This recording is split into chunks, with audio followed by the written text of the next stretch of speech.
Okay, let's start. Okay.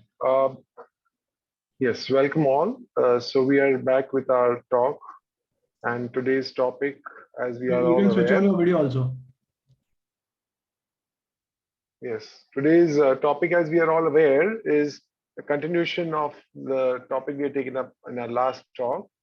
It is can pure devotion to gods other than Krishna or Vishnu bestow us liberation?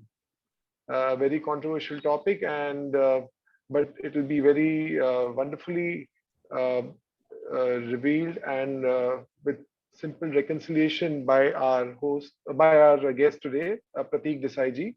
Prateek Desai, a short introduction is Prateek Desai ji is a businessman based out of Mumbai. He has done his master's degree in aerospace engineering from University of Florida, and he is doing this service of spreading the spiritual knowledge on Krishna consciousness to various jivas who are interested, all the people who are interested. So we welcome, and without much ado, we don't have much time. Prateek ji, can you please take over? Okay, yeah. Thank you so much, Rajiv ji, for a kind Thank you, sir. introduction. And today's topic is very interesting and also very intriguing because many people, they are concerned about whether if we worship other gods, because generally the Vaishnavas, they say that bhakti is only meant for Vishnu or Krishna. So then what about other gods we have in our Vedic scriptures? Lord Shiva, Ganesha, then Indra, Chandra, Vayu, the sun god, and goddess Parvati, Durga. So what about them? So it's a very interesting topic, and I think it is required to establish this fact because um, you know, we do realize that there is only one supreme. There cannot be multiple supreme personalities because if we say that there is a need or requirement for multiple personalities, multiple supreme personalities, then what we are saying is that one particular personality is unable to do something, and that is actually done by some other personality. Then it obviously it will contradict the meaning of multiple supreme personalities. So it means that a supreme person, by definition, Bhagwan, is the one who possesses unlimited opulences, infinite opulence. Because without that, there's no concept of supreme. And then obviously that supreme person has to be the ultimate controller also. He is able to control everyone. So when you talk about infinite opulence, it means that whatever opulence we have, we see in this material world, power, strength, beauty, knowledge, wisdom, renunciation, all these qualities, it should be present in infinite quantity in the supreme being. So if he has all these qualities in infinite capacity, then obviously what is the need of so many multiple personalities? He can see, we require people because we need help. We are limited in capacity. So if we are running a big company, then we require a lot of employees because we'll be able to delegate the task to them. So, obviously the reason is that because we are limited in capacity, we cannot work so much, right? But the Supreme Lord, he's unlimited in whatever he does. That's why he does not require the help of anyone. He's Atma Rama, right? At the same time, he also wants to enjoy. So that's why the entire concept of having multiple personalities or the concept of 33 crore Devi Devta in our Sanatan Dharma is that um, they are all functioning in the material world, and they have been assigned, they have been given some task or responsibility by the Supreme Lord, because the Supreme Lord does not have to do anything, so he will assign the task to someone, right? In the material world also we see that when we run a business and when we are the owner of the business, so we want to make sure the goal of that business is that we enjoy ultimately, right? I mean, every person, every human being wants to enjoy in this material world. So the idea is that, why we have to struggle, why we have to work so hard in this material world when we have all the resources for and we can delegate the task to someone else. We can just sit back and we can enjoy. That's the main idea of passive income also, that we use our intelligence in such a way that we keep delegating work to others, Obviously, we have to work hard in the beginning, but then we reach a stage in the future where we then start employing people, and then we start delegating to them, and we pay money to them. So then we can sit back, relax, and we can enjoy. And all the hard work and everything is done by others. So similarly, the same idea is actually present in the Supreme Personality of Godhead. He is the supreme enjoyer, and he would like to enjoy only. There is no obligation for him to work. In the Bhagavad Gita also, Krishna says that he does not have to perform work in this material world. But then, just because in order to set an example for others, he also comes in the material world, and then he follows some dharma, and he also performs his duties, right? So so this we have to understand very thoroughly, that there is only one supreme being. Now, how do we identify which one is the supreme being? So then we identify supreme being by their activities, by particular activity, and by his characteristics. What activities, what pastime is he performing in the material world, and how much qualities is displaying in the material world compared to all the others. So by that, like for example, in the material world also, we cannot compare, like, we can clearly know that someone in the family is taking the role of a father, right? And we don't try to supersede that position, we don't try to replace that position, we don't try to become father. We always try to serve our father because of love. So when we have love amongst all living entities and with the Supreme Lord, then we don't desire to become God, because love means even God desires to become servant of his devotees. Even he wants to serve his devotees. So there is no question of fighting spirit or envy or jealousy with the supreme being, with the supreme father. So in our family also we have father, and we don't cultivate the spirit of envy with our father. That's why we respect his position, and he is the center of the family. So even if we have some power, but then we know that that power is also meant to serve our father, who is the center of the family, right? And the center actually connects all the siblings also, right? In the family, if one of my brother hates my father, and if he will try to harm my father, then my relationship with my brother will also be affected. I will not have the same kind of respect and relationship towards my brother and other siblings in the family.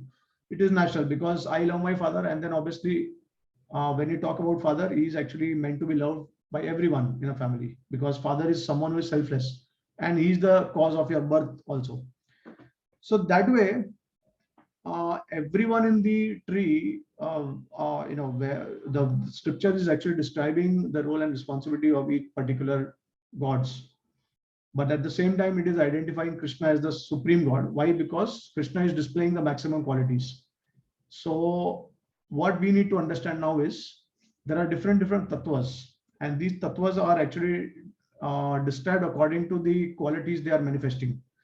So first and foremost is that bhakti, loving relationship, is directed only towards Krishna, Vishnu. And why?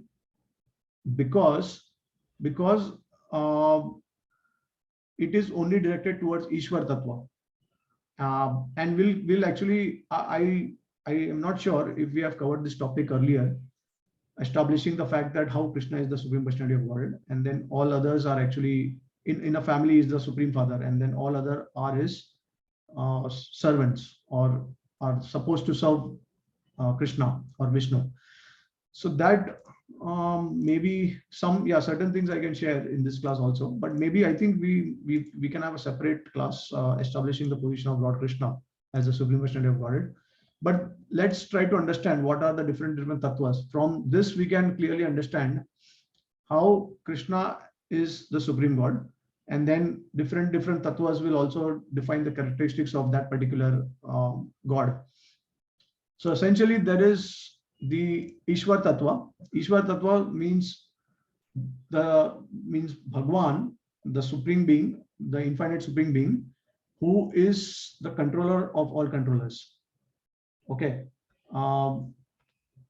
And Ishvara Parama Krishna Satchidanand Vigraha Anadir Adir Govinda Sarva Karana Karanam, cause of all causes.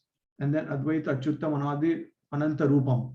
So someone who is Advaita, non-different. So all the expansions of the Supreme are Advaita, which means non-different from the Supreme Lord. Achyuta means infallible. So obviously the Lord can never make a mistake. He is not fallible like the mortal human beings. That also we have to realize. Then Advaita, Achyutam, Anadi. Anadi means the existence of the Lord is beginningless, does not have time. He is not created. If he is created, then there is something beyond him, and that becomes supreme. So Anadi means something which is eternally existing, and we are also eternally existing. In Bhagavad Gita, it is clearly mentioned that every soul is actually eternally existing. Anantam. Anantam means he is also existing in infinite forms. So now the question is that, okay, let's try to define what are the different types of tattvas. So one is Ishwar tattva, and Ishwar tattva means someone who is the controller and someone who has all these opulences in infinite. Okay. Then there is the Shakti tattva. So Shakti tattva is the energy. Shakti means the energy. As we know by the word Shakti, it actually designates the energy of the energetic. So now, see, it is very important to understand this fact that in our scriptures, there is the male aspect and there is the female aspect. Now, why male and female? Again, male and female is actually only applicable to this material body, to this in this material world, because we are not the body, we are the spirit soul, right? But then let us try to understand what is this male and female aspect of the supreme being. We can take an example of the material world because we can actually relate with the material world. That's why we give this example. But otherwise, the Atma is actually beyond bodily designation. But then let's try to understand what is actually the meaning of, because there is one question in my book, is God male or female? So from that perspective, we'll answer this question. So male is basically the energetic perspective of a supreme being, and the female is the energy of the supreme being. That's why we call it Shakti and Shaktiman. Okay, in a layman's language, we call Shakti and Shaktiman. So now Shaktiman is the possessor of energy. So similarly, the supreme being, because he's a supreme, is also possessor of energy, is also possessor of Shakti. He has Shaktis. Now, other philosophers, they do not believe that the supreme has Shakti. So if you remove Shaktiman from Shakti, then what remains is actually impersonal Brahman. So when Advaitavadis, they worship the Supreme Lord, they do not believe that he has Shakti, which is again a limitation and restriction that they are putting on the Supreme Being. But the Supreme Being has energy also. In this world also, we can see that every person has energy along with him or her, right? So they have energy. And similarly, we in the material world also, we see that the sun is personally there. At the same time, the sun has energy, right? So every aspect in the material world, we see that they are always accompanied with some energy. And so similarly, the Supreme Being is also possessing this energy. So now this Shakti Tattva is actually represented by the energy aspect of the Lord. But ultimately, this Shakti is possessed by the Shaktiman. So in that sense, we call the energetic as male. We denote or designate that energetic perspective of the Supreme Being as male, and we designate the Shakti or the energy of the energetic of the Shaktiman as female. It's a generic term. I mean, that's how we understand the material world also. Like, behind every man is a successful woman. So it's basically the energy of the energetic. So that's how we understand that there is Shakti and Shaktiman. Okay, so one that has to be clear. Now, so there is Shakti Tattva. Shakti Tattva means the energy of the Supreme Being. That's a different category. So the Supreme Controller is only Ishvara, and the Shakti is actually resting on the Shaktiman. That's why the controller is only Ishvara. Shakti cannot control. It can only control by the special empowerment of the Lord or the Supreme Being or the Ishvara. So that's why it's in a different category, and it is also the internal potency of the Supreme Lord. So that's a second aspect of the Tattva, which is Shakti Tattva. Then there is the Jeev Tattva. Jeev Tattva is all the Jivas in the material world, like for example us, So we are neither Ishvara and we are neither Shakti, but we are Tathastha Shakti of the Lord. I mean, we also belong to the Shakti perspective of the Lord, because ultimately, so Shakti and Shaktiman, energy and energetic, also relates to enjoyer and enjoyed aspect of the Supreme Lord. Okay. Now, obviously, the energetic will always enjoy, right? And the enjoyed aspect is the Shakti aspect of the Supreme Being. So when we try to enjoy in the material world, we are trying to imitate the male aspect of the Lord. And when we try to serve the Lord, or when someone is serving someone, then we say that we are being enjoyed by that person. So Shakti takes that role of being enjoyed by the energetic, by the Ishwar Tattva. Okay, so that's why Jiv Tattva also comes in the category of Shakti Tattva, because they are being enjoyed by the Supreme Lord. But at the same time, they are not exactly belonging to the internal potency of the Supreme Lord. They are belonging to the external potency of the Supreme Lord, the Bahiranga Shakti. So there is Antaranga Shakti and then there is the Bahiranga Shakti, internal, external. So the Jiv Tattva is belonging to the external potency of the Supreme. I mean, he's in between. There is the external potency, there is the internal potency, and the Jiv Tattva basically is in the marginal potency of the Supreme Lord. So marginal means that the jiva can get attracted to the spiritual world, and at the same time, or the spiritual energy, or he can also get attracted to the material world.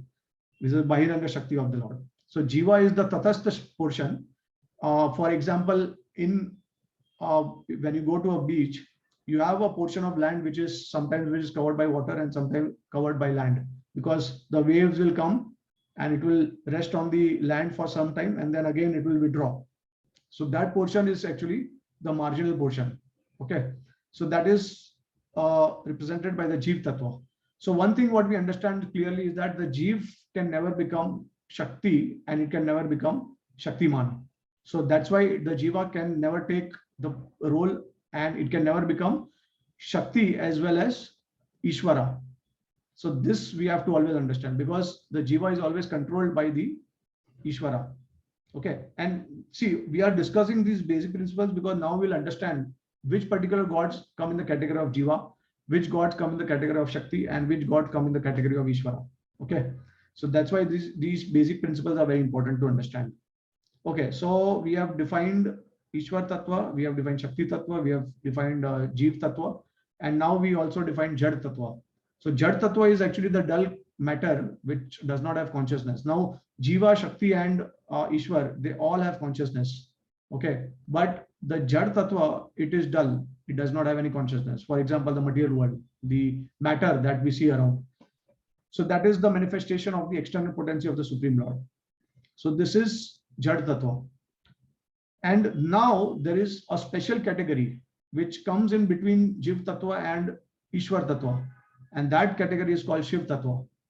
Okay, so Shiv Tattva, so that Shiva, Lord Shiva, is actually coming in the category of Shiv Tattva.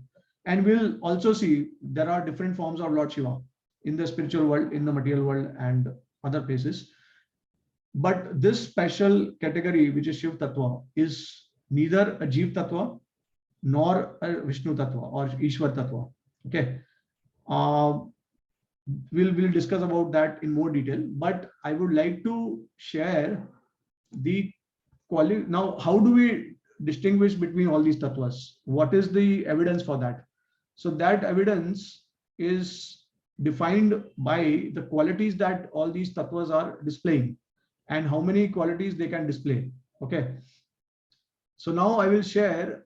So now the Ishwar Tattva is, you can say it is like 100% qualities the Ishwar Tattva will obviously manifest. And then the Shiv Tattva will manifest less qualities. The Jiv Tattva will manifest lesser qualities.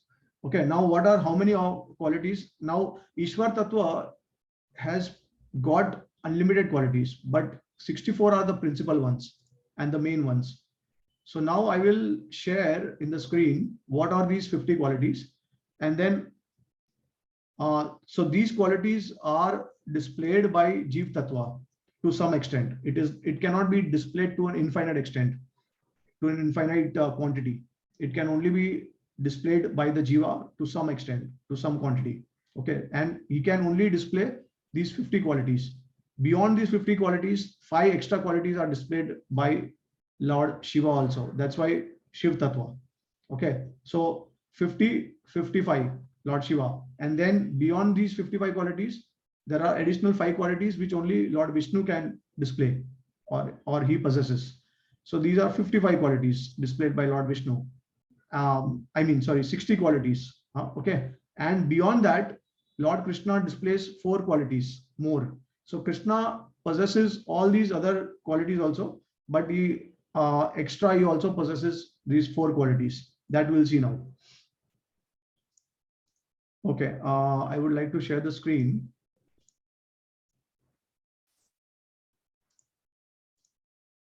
Yeah, so are you all able to see the screen? Yeah, you are. Yes, yes. Okay, yeah. So see, I am taking this content from Nectar of Devotion, Bhakti Samrit Sindhu, which is written by Srila Rupa Goswami. And Nectar of Devotion is the commentary of Srila Prabhupada. He has actually very nicely has presented the essence of Bhakti Samrit Sindhu in the book Nectar of Devotion. So here you will see that Srila Rupa Goswami, after consulting various scriptures, has enumerated the transcendental qualities of Lord as follows. So he is listing here 50 qualities. You can see up to 50. So then what is mentioned is Supreme Personality of Godhead has all these 50 qualities in fullness, as deep as the ocean. In other words, the extent of his qualities is inconceivable. Okay. So now in another paragraph, it is mentioned, besides these, there are other transcendental qualities which are described by Lord Shiva to Parvati in Padma Purana, in the first canto of Srimad Bhagavatam. Okay. And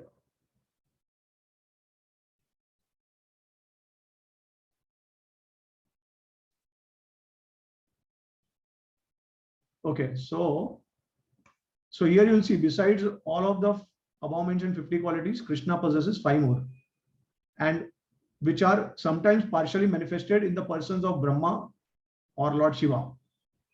These transcendental qualities are as follows. So chainlessness, then all cognizant, ever fresh, Satchidananda, and possessing all mystic perfections. So you can, so these are the qualities of Lord Shiva, 55.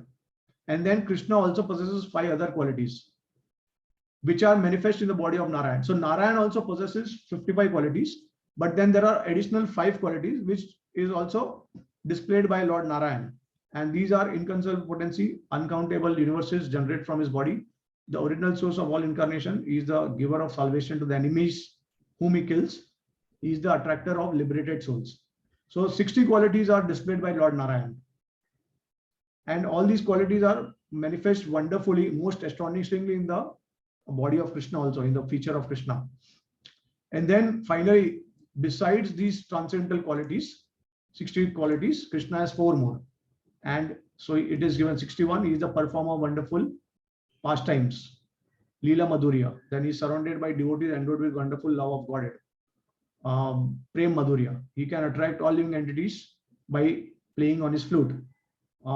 Vishnu Madhurya. And he has a wonderful excellence of beauty that cannot be rivaled anywhere in the creation. So this is Rup Madhurya. So these 4 characteristics are displayed by Krishna, and which is not displayed by any other personalities, any other form of God. So there are forms of God, there are expansions of the Supreme Lord, and but they are performing some task and responsibility in different planets, in the spiritual world as well as in the material world. Okay, there are expansion of the Supreme Lord, but then in his highest abode in Goloka, Krishna is enjoying, he's just enjoying, he's not doing any task, right? So now, yeah, so let's take some questions. If there are any questions, if someone has any question or doubt, then they can share. And in fact, Rupa Goswami also provides a lot of evidence from scriptures because he discusses all these qualities one by one in the Bhakta Samrit Sindhu, which Srila Prabhupada also has given in the Nectar of Devotion. So any questions or comment till now? I hope that this aspect of the Tattva is clear. Everyone has got this fundamental of the Tattva clear. Yes, Prateekji, I have one query, Prabhu. Yeah. It is, you said Shiva Tattva is a special category that comes between Ishwar Tattva and Jiva Tattva. Is that right? Yeah. And so this is confirmed even by the Shaivite scriptures? Okay, that's a good question. See, the thing is that there are two types of Shaivites or two followers of Lord Shiva. One is that someone would like to merge in Supreme Brahman because they realize that Shiva is actually the highest personal feature of that Supreme Brahman represented. Lord Shiva represents that Supreme Brahman, and he's the one who actually gives liberation to us. But the ultimate goal is to merge in Brahman or to realize that we are Brahman. Okay, Tattvamasi. We are that. So now, when you consider this aspect of liberation, I don't think they will be able to define who exactly Lord Shiva is, because the scriptures talk about Lord Shiva as being Ananta, and then someone who is Achintya or someone who is manifested form the Supreme Brahman, and he's also not known by Vishnu and Brahma according to the Shaivite Purans and the scriptures. But then exactly, see, the thing is that these qualities, these are qualities, okay, and these qualities are possessed by the Supreme Being, and it is also connected with dealing with devotees in the spiritual world. Like for example, when you talk about, there are 4 additional extra qualities, super excellent qualities of Krishna: Rup Madhurya, Venu Madhurya, Leela Madhurya, then these qualities, it should be connected with the devotees, right? It should be connected with the devotees, and the destination of those devotees should be Goloka. Okay, and then whichever qualities that Vishnu is possessing. Now it is also mentioned that one of the unique qualities that Vishnu and Krishna possess is that they give salvation to the enemies they kill, right?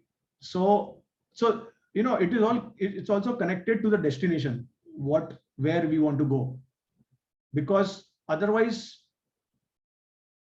you can make everything impersonal, and then you may not have much information about whichever God you believe that is the supreme. So okay, the meeting will end in 10 minutes.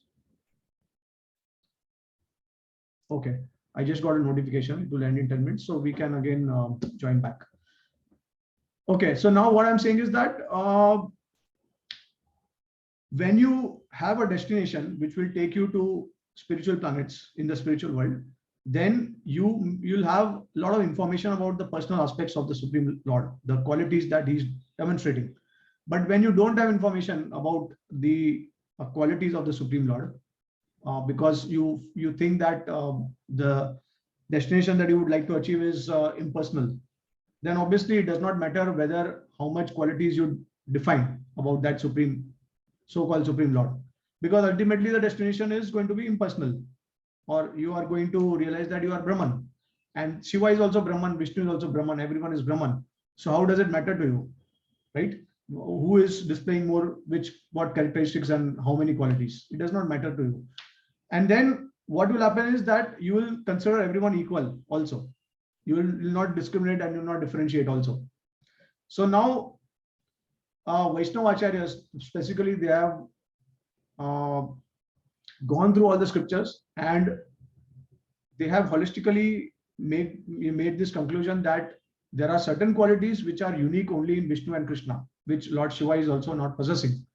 In fact, actually, we will also come to this point where I would like to show the Goloka chart, and I would like to express and share some very minute details about this chart, so that we'll better understand the true nature of Lord Shiva. Because Shiva is also existing in a Vishnu form as a Ishwar Tattva. He is not just Shiv Tattva, but Shiva is also existing in another form as Vishnu Tattva. And then the Shiva that we worship in the material world, he is actually a Shiv Tattva. Okay, so we will see all these categories of different forms of Lord Shiva, and we'll also understand the characteristics and the qualities that all these aspects of the form of Lord Shiva they are also displaying. But coming to your question, I would say that if the followers of Shiva, if they would like to go to his abode, Kailash, then first of all, the Kailash is actually in the material realm. And then there is another abode of Lord Shiva, which is in between Brahman, in between spiritual world and material world, which is lying in Pradhan. And I will show all these details. And then there is another form of Shiva, which is directly in the spiritual world, in Vaikuntha. So I will show all these details. So now, the most important point is that why Krishna and Vishnu, they are, their characteristics and qualities are defined in the scriptures, because there is a relationship with the devotees. There is a rasa with the devotees. And we say that the constitutional position of a living entity is actually to be eternally in the position of a servant of the Lord. Whereas the followers of Lord Shiva, if because I was trying to research this and I was trying to find out that is there a rasa with Shiva also, eternal rasa, like, constitutional position with Shiva. And I couldn't find any reference. If someone has any reference, where in the scripture it is mentioned that just like we have rasa with Vishnu and Krishna, we also have a rasa with Lord Shiva. I couldn't find any reference for that. So, like, devotees or followers of Lord Shiva, sentimentally, they may think that, okay, I consider Lord Shiva my husband, or I consider him as my father, or whatever it is. But whether they will go to that abode and they will exchange relationship with Lord Shiva in that way, that is not described in the scriptures. So generally, most of the followers of Lord Shiva, they talk about liberation, talk about moksha. And there are two types, there are even, different categories of liberation. There is not just one particular, moksha, mukti. It can be defined in several different ways. And I will go through that, because in the Golok chart, I will actually show you what kind of different types of mukti are there existing, which are defined in the scriptures. So this is how, we'll I think we can go ahead and we can also discuss different, the conception of the material spiritual realms. And I think you will get a much more deeper understanding about the question that you asked. But as of now, I can say that Lord Shiva qualities in general, the way people define is mostly in terms of his strength, the beauty, wisdom, knowledge, and all these things, which are like the opulences of Bhagwan, the 6 opulences of Bhagwan. Generally, they will define like that. But then you have to be very specific in what way is displaying those characteristics and qualities. So these are only displayed by Vishnu and Krishna. After going through all the scriptures, Srila Rupa Goswami has actually given this conclusion. Yeah, you had some comment also?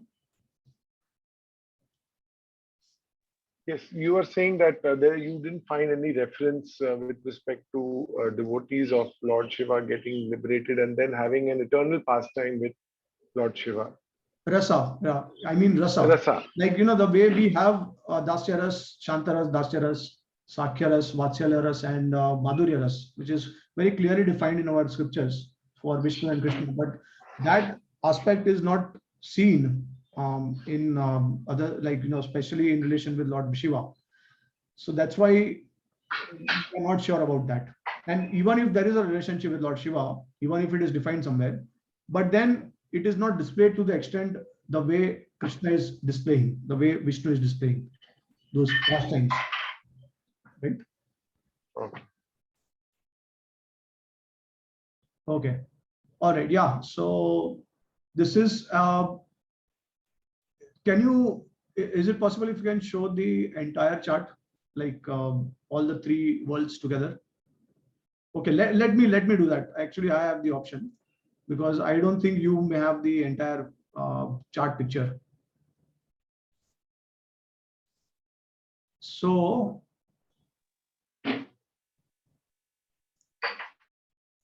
one second, let me share.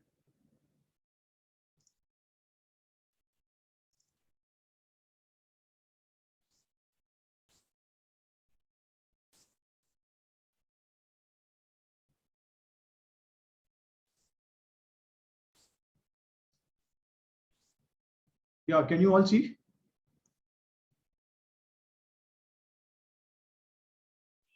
Yes, yes. Yeah, so we would zoom in different sections also, so that everyone can actually better understand what we are going to be discussing. But this is currently the chart that I got was actually in Hindi. So you can see that here it is mentioned Haridham, the abode of Vaikunta, the abode of Lord Vishnu, and then here it is mentioned Goloka Vrindavan.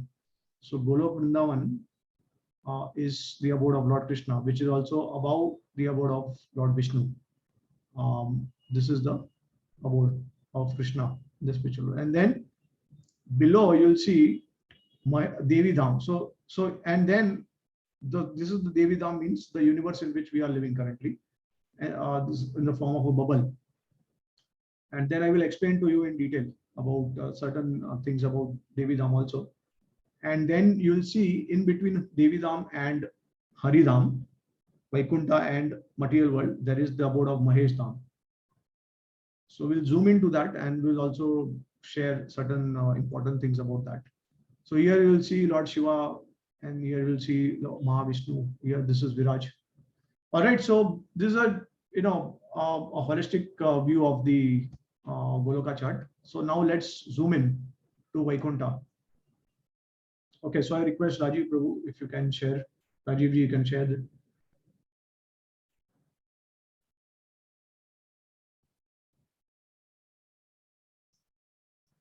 Okay, so now see, we are focusing on this abode of Lord of Vaikunta, Lakshmi Narayan.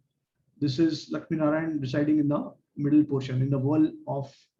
So, and the entire abode is actually compared to a lotus flower, and the wall of the lotus flower in the center, there is Lakshmi Narayan. So this Lakshmi Narayan is actually the expansion of. Actually, well, we should start with the abode of Krishna, because I would like to show how the expansion of Krishna is actually happening. So can you share the abode of Goloka? Yes, sir. I'll just do it.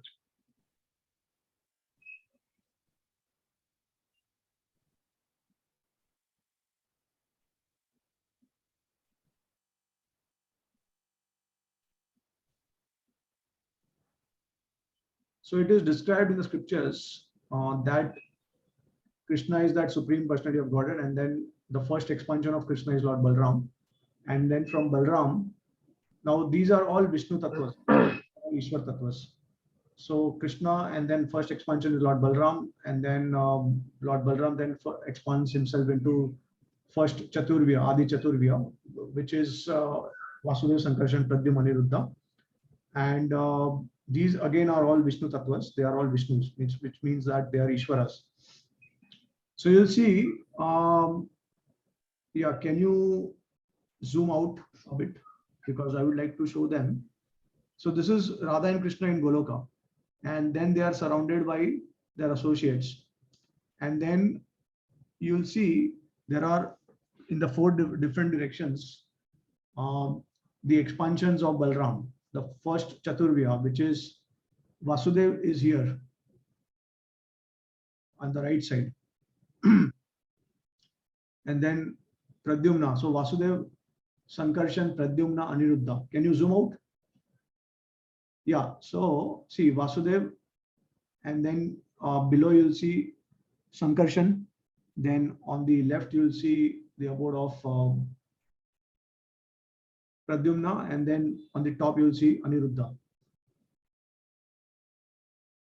So this particular chart has been made by using scriptures. Obviously, it is not imagination of some devotee or some acharya. It is made with the help of scriptures like Srimad Bhagavatam, Brahma Samhita, then Laghu Bhagavatamrit, Brihad Bhagavatamrit, Chaitanya Charitamrita. And then obviously there are some references from the Purana also, because there is reference of Vishnu Puran, Padma Puran, and other Puranas in order to describe the abode of Krishna as well as Lord Vishnu. So see, first and foremost is that I would like to clarify one thing very clearly. There are some people who say that there is no mention of Krishna in the scriptures, in the Shrutis or the Vedas. And then there is no mention of Krishna's abode in the Shrutis, which is completely wrong, because there are so many references of Lord Krishna and Ram which are mentioned in the Shrutis. And I can share those references also. And then there are, so whatever we are claiming, it is all backed up by scriptures. There is no question of whimsical imagination. It is all provided by our acharyas. They have done the research and they have substantiated everything with a lot of details from the scriptures. Okay, so now what we need to understand from this Goloka is that there are these 4 expansions who are in the 4 directions. Now, when you come to the platform of Vaikuntha, okay, now can you show Vaikuntha? So it is described in the scripture that from Sankarshan, the Adi Sankarshan, the first set of Chaturviha, from that Sankarshan, he expands himself into Lakshmi Narayan. Okay, and he also expands in the form of the second Chaturviha, Adi, the Dvitiya Chaturviha, Vasudev, Sankarshan, Pradyumna, Aniruddha, who are also in the Vaikuntha planet, in the Vaikuntha bowl. And I will show you that also. So here you can again see on the right side there is Vasudev, on the bottom is Sankarshan, on the left is Pradyumna, and then at the top is Aniruddha. This is the Vaikuntha planet which is below Goloka. Okay. Now this is Kanti, Rati, Saraswati, and Lakshmi. These are all the Shaktis of those presiding lords of Vaikuntha. They are the consorts of these 4 personalities. So now these Vishnu Tattvas, the 4 Vishnu Tattvas, the Dvitiya Chaturviha, they expand themselves into 24 forms. So you'll see that in the the second layer surrounding the wall of Lakshmi Narayan, you will see there are 24 Vishnu Tattvas surrounding. You will see Aniruddha is there, then Padmanabh is there, then Damodar is there, Krishna is there, Adhokshaj is there, then Keshav is there, Vasudev is there. Like that, you will see 24 forms of the Lord. So these Dvitiya Chaturviha, they expand into 24 forms. And then outside of this layer, you will see another layer which will have the 10 incarnations of the Supreme Lord, which are the prominent incarnations. So you'll see that Krishna is there, Ram is there, Parshuram is there, Narsimha is there, Vara is there, Matsya is there, Kashyap is there. Are you all able to see? See Ram. Then, okay, let me start with, can you'll have to take. From where should I start? Yeah, we can start. Okay, let's start with, okay, okay, yeah, okay. Take it on, yeah. Let's see, you can see here Matsya. On the third layer, I'm talking about the third layer. Matsya you can see. Then you go below, you'll see Kurma.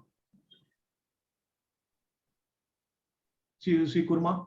You can see Kurma here. Then you'll see Vara. Then you'll see Narsimha. So like that, there are 10 avatars, which are the most prominent avatars of Lord Vishnu. These are all encircling Lakshmi Narayan in the spiritual abode of Vaikuntha. Now, let's go to the 4th layer. Yeah, so let's start from the right side.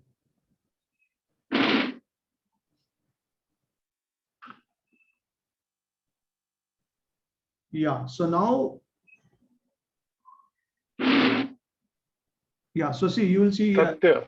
Satya, yeah, then go down.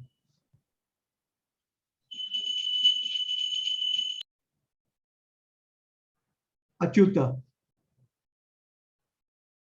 So these are eternal associates of the Lord who are surrounding in the 4th layer. Okay. Then yeah, this word is not so clear. Durga. You'll see Durga. So you can This see. one was, I think it's Ananta. Ananta is there. Ananta. After Ananta, here is Durga. Yeah, Ananta. Okay. Ananta, then Durga. Then you'll see, I think there is Vishwaksen, and then there is Ganesh Vishwaksen. also. Yeah, Vishwaksen is there, and then there is Ganesha. Ganesh.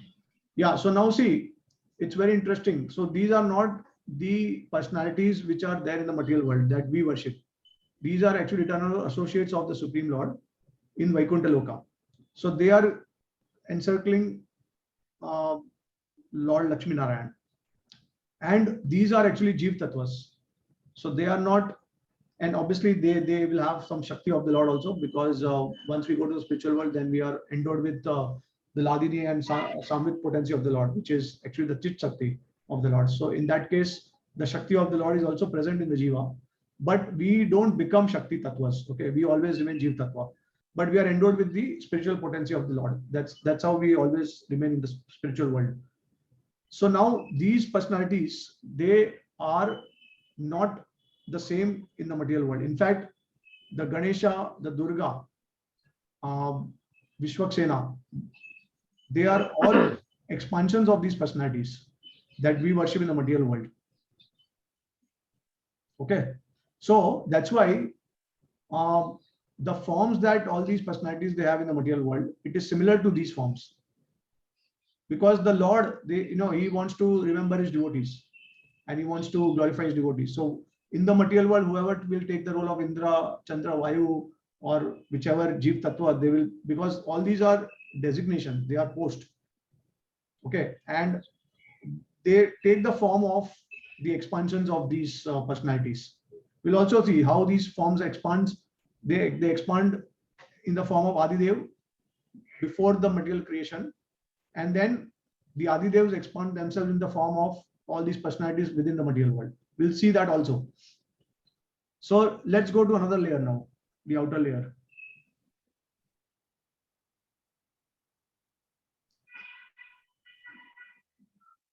Okay, so now we will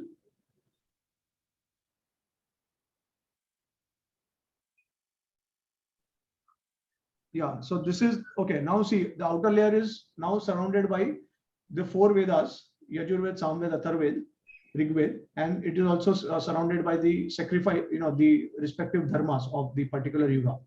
So here Tritya Yuga is represented by Makha, which means Yagya. And then let's go below. So you'll see here Rigved is there. Yeah, Ved is there. Rigved. Yeah, I think Rigved or maybe Samved, like it seems Rigved. And then this is not so clear to me. Gayatri is there. Yeah, then Yajurved, yeah. Again, these are all eternal associates of the Lord. Okay, so Garuda is there.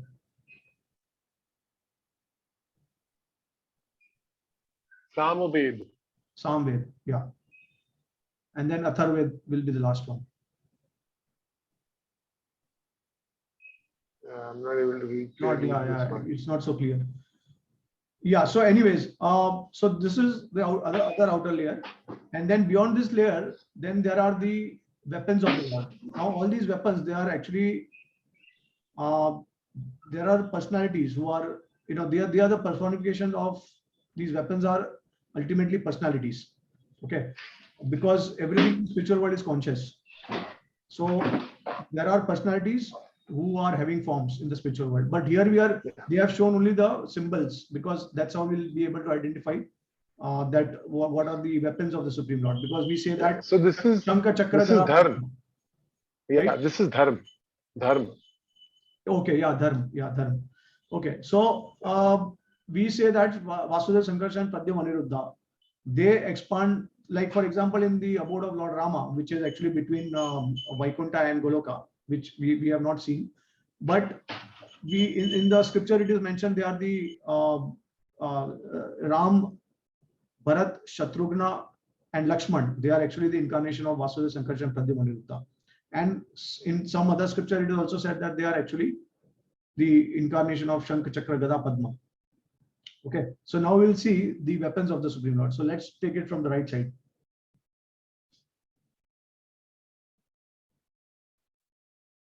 Yeah, so first we'll see Shankh. Yeah, let's go below. So Shankh is considered as a weapon? Shankh is a weapon, but ultimately it's a personality. Okay. Chakra. Chakra, yeah.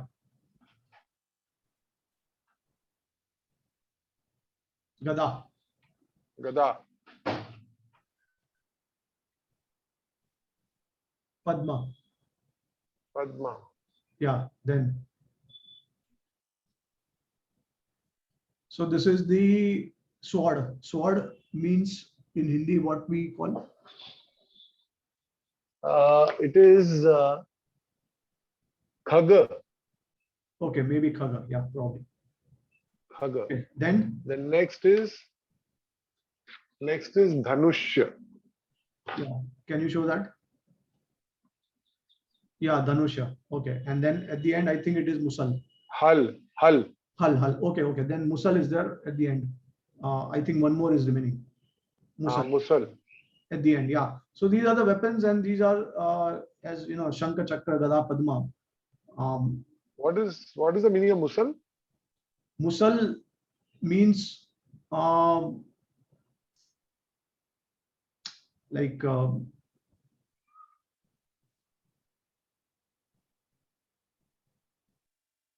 it's I think some sort of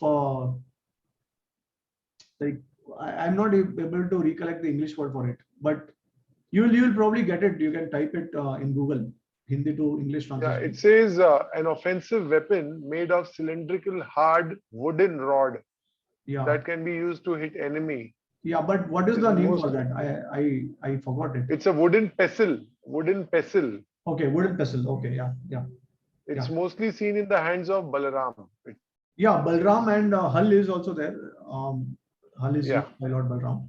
Okay, so now let's also see the last layer of Vaikuntha. So let's start with, okay, so right now we can see Ishana.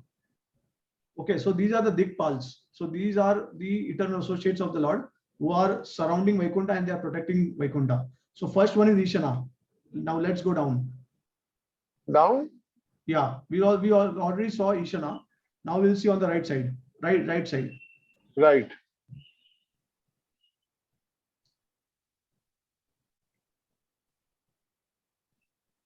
Indra. Yeah, Indra. Right. Then let's go down. Before Indra, there is after Indra, there is Agni. Agni. Agni. Correct. Yeah. So Ishana, Indra, Agni. Then we'll have. This is Yama. Okay. Then Nirkriti. What is that?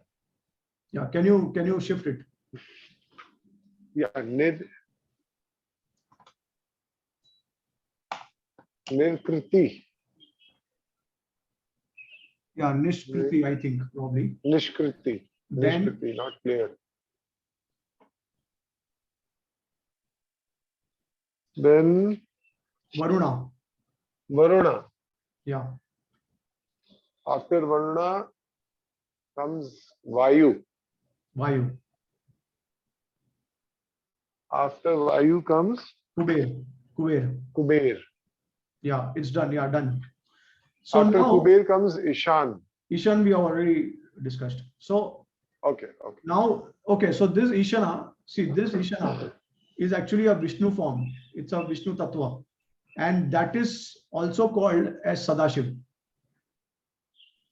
Right? So there is a form of Lord Shiva in spiritual world in Vaikuntha. Is also called as Ishana because there are different forms of Rudra and one of the form is also called Ishana. So this is Sadashiv. And this is the spiritual abode of Lord Shiva.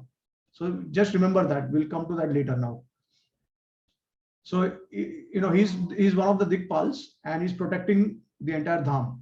And then, and the entire lotus flower is surrounded by gates. So you'll see on the left side. Can you zoom in the left side? You'll see Jai and Vijay, the most popular, the eternal associates of Lord whom we hear about is Jai and Vijay. So you'll see Jai and Vijay here, right here. They are protecting the gates on the western side. And then similarly, we have on the eastern side, on the north side, and the south side. You'll see Chand present on the eastern side. There is Kumud, and then there is Sankarshan also. So all these gates are protected by all these eternal associates of the Lord from different directions. So Dhata and Vidhata are on the top. Yeah, on the north side. And so similarly, you'll see that in the corners of these abodes, also there are protectors. So Pundrik, Bhadra, and Subhadra. You'll see Vaman, and then you'll see Kumudaksha also. So he's northeast direction, and then the northwest direction. Sorry, southeast direction, southwest direction, northeast, northwest, and then we'll have in the east and the west. And right. So you can see here Ayodhya also, the abode of Lord Ramchandra between Vaikunta and Goloka, Ayodhya. So this is the location of Ayodhya, the spiritual world where Lord Ramchandra is residing. Okay, so now we have got to know the Vaikunta abode, spiritual abode of Lord Vishnu. We are not discussing in detail about Goloka because in the context in the current class, we don't need to refer to Goloka, but we'll have to refer to Vaikunta because ultimately the eternal associates of Lord in Vaikunta, they expand themselves into material world. Okay, now the eternal associates of Lord in Goloka, they have already expanded themselves into Vaikunta. So that's why, because we are now going to refer to the material world and in between Vaikunta and material world, that's why we are only focusing on Vaikunta, because these associates will now expand into in the material world. Okay, so let's go down. Let's go below. Okay, so now see, this is the entire material spiritual existence is in the Brahmajyoti. You'll see Brahmajyoti here. It is mentioned here, Brahmajyoti. So see, now this Goloka chart is actually a two-dimensional. What we are representing is in a two-dimensional chart, but in reality, obviously, it's a multi-dimensional object or physical space. So that's why it's quite difficult to show everything. Even to show a 3D image will be very difficult because a lot of information is required. And this chart, if you try to purchase, it's a very long chart. The dimensions are pretty long. So, if we try to fit all the information, it will be very difficult. That's why most important prominent information is actually fitted in this chart. So you'll have to imagine now that, let's say, for example, the sun is having its rays, right? And the sun is illuminating the entire material world. So then in that illumination, in the rays, are floating planets, that different planets. So there's a spiritual world and there's the material world, material realm. Now this material realm is actually the Brahman does not enter the material realm because it is covered by the layer of Karanodakshai ocean, or the casual ocean, we say, because it is the cause of the material world. The causal ocean is the efficient cause. So that's why it is called as the causal ocean, which is also called as Karnavar ocean. And the presiding deity of that ocean is Mahavishnu, or Karnanar Vishnu, Karanodakshai Vishnu.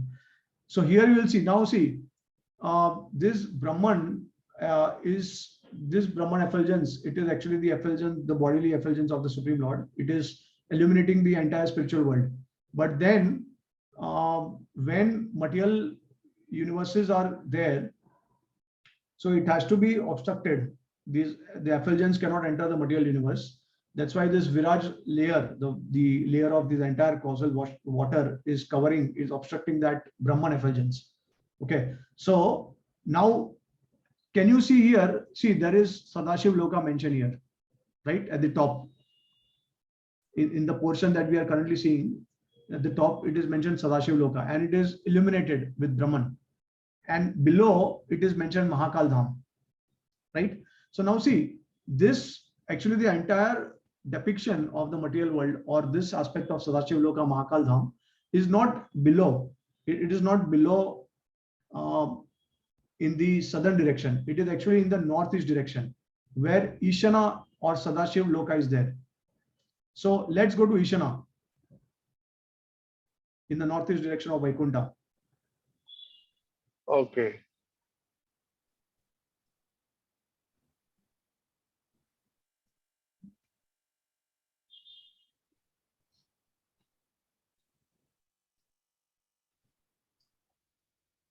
Yeah, so can you zoom in? Yeah, okay. So see, you can see Ishana is one of the Dikpals, and I told you that it is Sadashiv.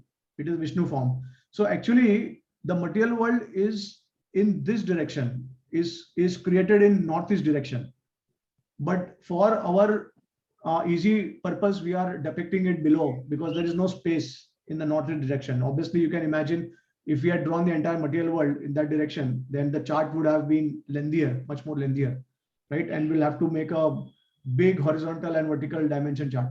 So that is not possible. So it is depicted in the southern direction, but actually it is happening in the northeast direction. So whatever is happening now, so see, this Ishana is actually in the spiritual in Vaikunta, right? Sadashiv Loka. That's why you'll see that the Sadashiv Loka portion is eliminated. Half of that is in the spiritual world. And then the material, when the material universe is created, so first there is Pradhan. So let's go back to the Mahesh Dham.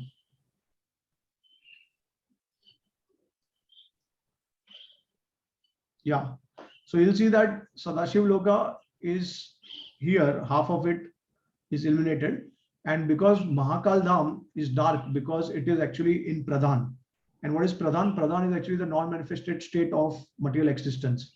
So that Pradhan is eternal aspect of the absolute, eternal truths. You can say that, like, for example, Ishvara, Jiva, then Kal, Prakriti, and the 5 topics of the Bhagavad Gita. So only one, the karma is actually not eternal, because it can be, we can get free from karma and we can go back to spiritual world. But rest all these things, Prakriti, Kal, Ishwar, Jiva, they are all eternal. So Pradhan is basically the, Srila Prabhupada explains that it is actually like the disintegrated elements of a car, disintegrated parts of a car. Like, for example, when you assemble the parts of the car, and then when you fit everything and you fit the engine of the car, and then there is a driver, then the car will start running. But then when you disassemble all the parts of the car, then it remains in an inactive state. So that inactive state is like a kind of a black hole. In our material sense, it is like a black hole. So Pradhan is like a black hole, which is inactive completely. But then it becomes activated by the glance of Mahavishnu. So now Lord Sankarshan, from the Dvitiya Chaturvya, he expands simultaneously in the form of Sadashiva or Ishana as well as Mahavishnu. So Ishana we have already seen in the northeast direction, and Mahavishnu now we are seeing in this Karanodakshai ocean. This is blue colored because this is water. So Mahavishnu here we can see very clearly he is Karanodakshai Vishnu, and he is residing, and this water is actually created by the desire of Karanodakshai Vishnu. And it is also said that it is created by the sweating of the personified Vedas. So that's how this entire water has come into existence. So this water, Viraj, it is also called as Viraj ocean. It is surrounding entire Brahma Jyoti from all dimensions. Okay, so Brahman is completely blocked. The effluence is completely blocked. That's why this Mahakal Dham, now this Mahakal Dham is inside Pradhan. Now Pradhan is also in, you can say that it is in the surrounding of Viraja. Okay, when Pradhan is activated by the glance of Lord Vishnu, Karunakshai Vishnu, it transforms into Mahatattva. So now activated state is like you assemble all the parts and then there is a driver, and because of that you start driving, so it becomes active. So all the ingredients in order to create the material world, they they appear in the form of a cloud when Lord Vishnu is glancing. Now see, because Lord Vishnu is Sankarshan expands himself into Karunadakshayi Vishnu as well as Ishana. Uh, Lakshmi also expands, the concept of Sankarshan also expands in the form of Ramadevi. And Vishnu, when now see, it is very obvious and natural. And, when you have guest in your house, then the husband will glance at the wife, and give some kind of indication that, okay, now it's time to serve. So then she will go to the kitchen and we will start preparing, and she will start making some arrangements. So similarly here also Lord Vishnu is glancing at Ramadevi, and from that hello of that glance appears Shambhu, which we are seeing here. Shambhu is riding on a bull with the trident. So when Lord Vishnu is glancing to Ramadevi, Ramadevi becomes Maya, or the shadow of Ramadevi becomes Maya or Durga. Okay, and Mahavishnu is the sum totality of, is the Paramatma of everyone, the sum totality of the living entities, the super soul of the living entities. Okay, and from the body, pores are coming out from, the small bubble are coming from the body of Mahavishnu, from the pores of Mahavishnu. And you can see these are golden eggs in the form of golden eggs. So these are all coming out, emanating from the body of Lord Vishnu. So they are all Brahmandas, right? Yeah, or also called as Hiranyagarbhas. So it's basically a universe, and all these universes, they have, they are filled up with jivas. Now see, these are in the form of golden eggs earlier, but when so what happens is Mahavishnu is actually giving all these living entities or jivas to Lord Shiva. Okay, so Shiva is carrying all these living entities, and at the same time, by the glance of Vishnu, Ramadevi gives Kal, time, to Lord Shiva. So that's how first the origin of Kal in the material world starts, from the activation of the glance of Mahavishnu. And that is actually given to Lord Shiva in the form of this Trikal, trident, past, present, and future. So he's holding that trident, and that is actually the representation of Kal. And then Lord Shambhu is carrying all the jivas. So you will see that Vishnu, he is keeping distance from Maya, and he is not even involved directly. He is not even in touch, in contact with matter. So he is assigning the task to Shambhu, and through Durga or Maya. Okay, so now you'll see that Shiva, when he touches the rope, is coming in contact with Pradhana, okay, or Mahatattva, and then he's injecting all these jivas into Mahatattva. So Mahatattva is actually a cloud. So see, when Pradhan transforms into Prakriti or in active state, it is called Mahatattva. And Mahatattva, when it is Mahatattva appears in the form of a cloud. So you will see that one portion in the spiritual sky, a cloud appears. That cloud covers the spiritual world, and that cloud is actually the result of the material world. Okay, so all the subtle elements, mind, intelligence, ego, then the Panch Karmendriya, Gyanendriya, the Panch Mahabhutas, they are all present in the Mahatattva, because these are all ingredients. So what happens is, the golden eggs, they are now, see, these golden eggs, they are clustered like grapes. Okay, I think we have only 3 minutes remaining. So these are all clustered like grapes. and some grapes, they, I mean, these all universes, they are floating in Corona ocean. Okay, and some universes, they are above the water, some are below them, and some of, like, half of the universes, they are underwater and half of them are above. That's why you'll see that when Lord Vamadadev he pierces the universe, then immediately Ganga is actually flowing from Viraj ocean, right? So, but then when Krishna took Arjuna along to Mahavishnu in order to meet Mahavishnu, he does not see Viraj. What he's seeing is actually Brahman, because they penetrate the universe, which was on the top side. So the universe is like a grape, like a grape, and half portion of the universe is in water, half is above. So when Krishna and Arjuna penetrate the universe and the material elements, they immediately came in contact with Brahman. They saw the spiritual effulgence of the Lord, and that's how they met Mahavishnu. But when Vamana kicked, he kicked it from below. That's why he came in contact with Viraj. So these universes, they are clustered together, one above the other, like grapes. You'll see a bunch of grapes. They are all clustered together, right? And they are floating on this Karuna ocean. So now it is mentioned that these universes, they float for 10,000 years of Mahavishnu. Okay. And then when material world is activated, the Mahatattva is activated. So when all these universes, they come in contact with Mahatattva, then what happens? The material elements, they start covering the universes. So you'll have the element of earth, water, fire, air, ether, and then you'll have the element of ego, and then the covering of the Mahatattva at the end. So you'll see these, these are the 7 layers.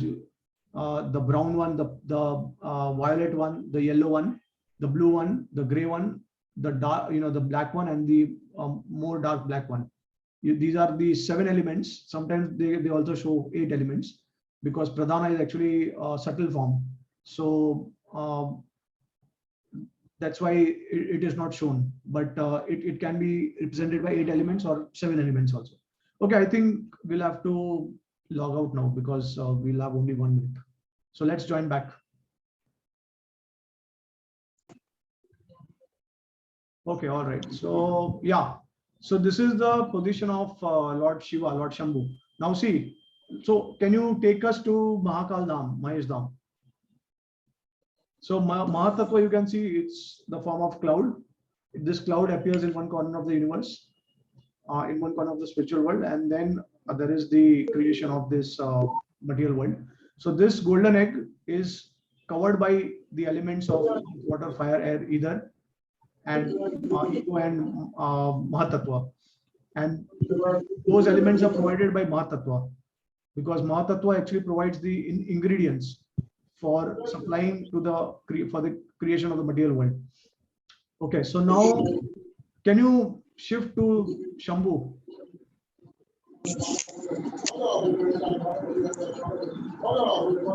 Yeah, so here you'll see that, as I explained earlier, Lord Shiva is actually carrying the trident, and the trident is the representation of Kal.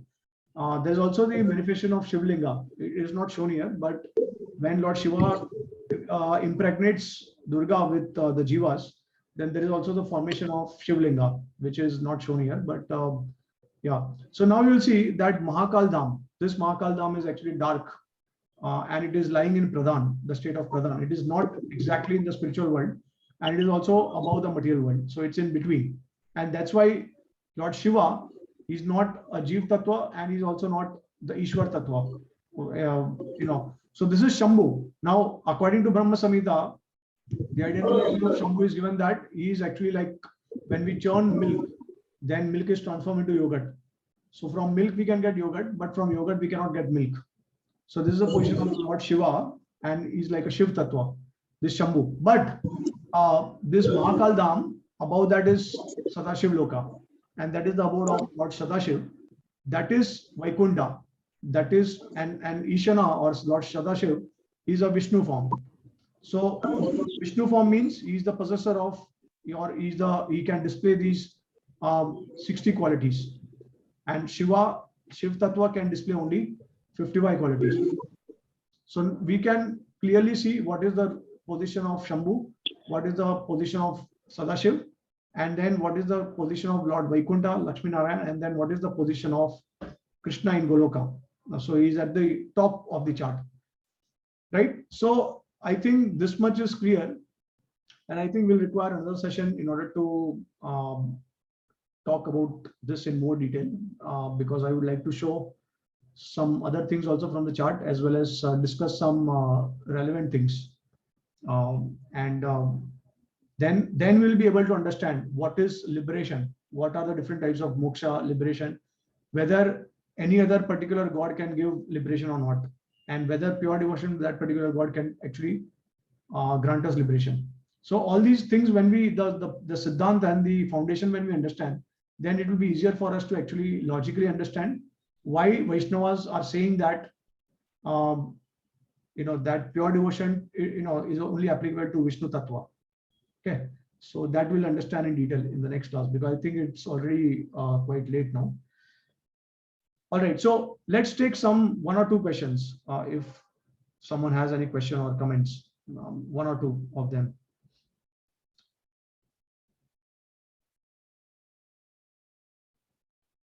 Yes, Prabhuji, I have one query. This material creation is, they say, 25% of the entire spiritual world. Yeah, so that's it's a proportion basically. Just to give an idea, see, ultimately we cannot describe that which is unlimited or infinite, right?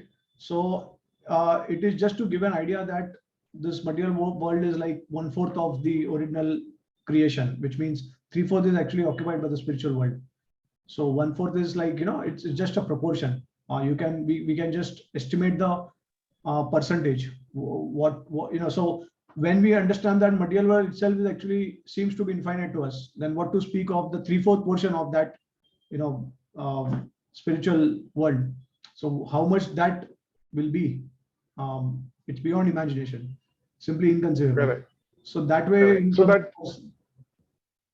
that Ishan portion in the Vaikuntha is about 25% of the entire spiritual.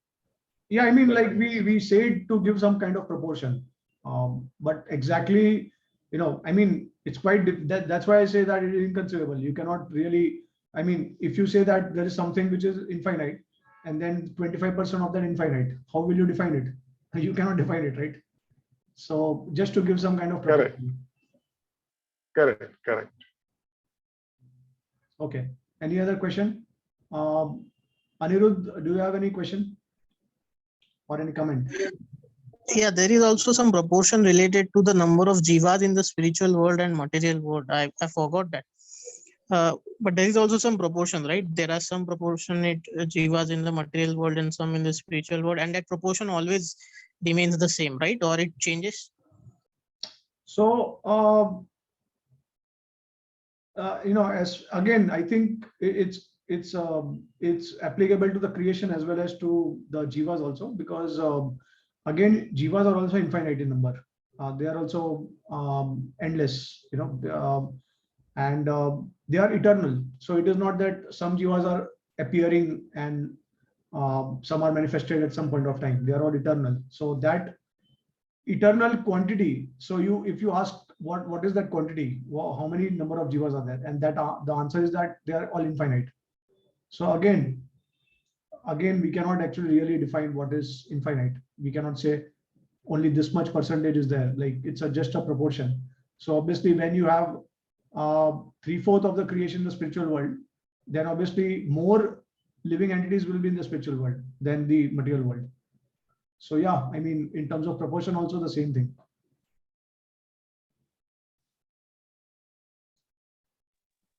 And because of Chaitanya Mahaprabhu's movement, can the proportion change on the material world? Okay, that's a very interesting question. In fact, actually, what I understand is that in Gaur Leela, in Chaitanya Mahaprabhu's Leela, when Haridas Thakur asked him that if all the jivas are liberated, then who is going to occupy the material world? And you'll have to wind off the material world. But then Chaitanya Mahaprabhu says that, well, one set of jivas, they go to the spiritual world, but then another set comes to the material world. So it's kind of like replaced. So there are some set of jiva always in the material world also, like that. So it is, because material creation is also creation, destruction is there, but the cycle is eternal. The material world always exists. So it is eternal in the form of pradhan, and then it is created, it is destroyed, it is created, it is destroyed. That cycle itself is eternal. So pradhan is eternal, but Mahatattva is it is destroyed and it again appears like that. Like that. So pradhan is always there, and that's why Mahavishnu is always there, lying, resting on Karunadakshayi ocean. So can we say then, Prabhuji, that it is by Lord's arrangement that from the spiritual world, the perfect jivas are coming back to? So we cannot exactly material. say that it is the Lord's arrangement. I mean, someone may also say that, well, the Lord arranges because the jiva desires, because Lord is the fulfiller of the desires of the living entities. So because the jiva wants to enjoy separately from the Lord, that's why Lord is making arrangement for the jivas to actually enjoy in the spiritual or material world. But then, yeah, this question is obviously, it requires a lot of technical details, and it is also inconceivable in one sense, because then we have to really discuss where we are coming from. And I was thinking that maybe I can actually address this topic in our devotee class, because it is a very deep topic. Where we are coming from, that's something which is, it's a big mystery and puzzle. I don't think anyone is able to solve that. In fact, our own Acharya, Srila Vishnu Thakur, he mentions this point in his commentary, that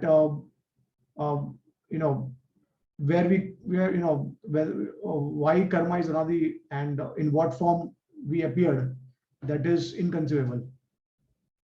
Because karma is anadi, and what particular form we have appeared, which form we appeared in the beginning, that is also not known. It is inconceivable.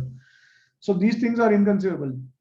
But we try to provide some logic. We try to also use some intelligence, and we try to reconcile things. But then at certain point, we'll have to accept it as being inconceivable.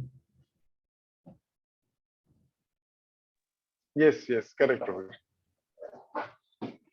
Okay, so with your permission, Prabhuji, we will wind up this session now. Yeah. I think we can do that now. And we'll continue this part later. I was thinking it will take a couple of maybe 1 or 2 sessions or 3 sessions also. Maybe 2 so sessions. Maybe we can have a part 3 also now. Would you? No, I think part 2 will suffice probably. But let's see. If we have to do part 3, then it is okay. I mean, we can do it. No, I mean today's session is part 2, right? Oh, well, like that. Well, I'm talking about this particular session only. It will involve second part of this explanation. Okay. For this Okay. All right. So then we will request you to make the announcement in due course when we'll be having the next one. Yeah, sure. Yeah. Okay. Right. Thank you so much. Thank you all for joining. Thank you. Thank you. Thank you.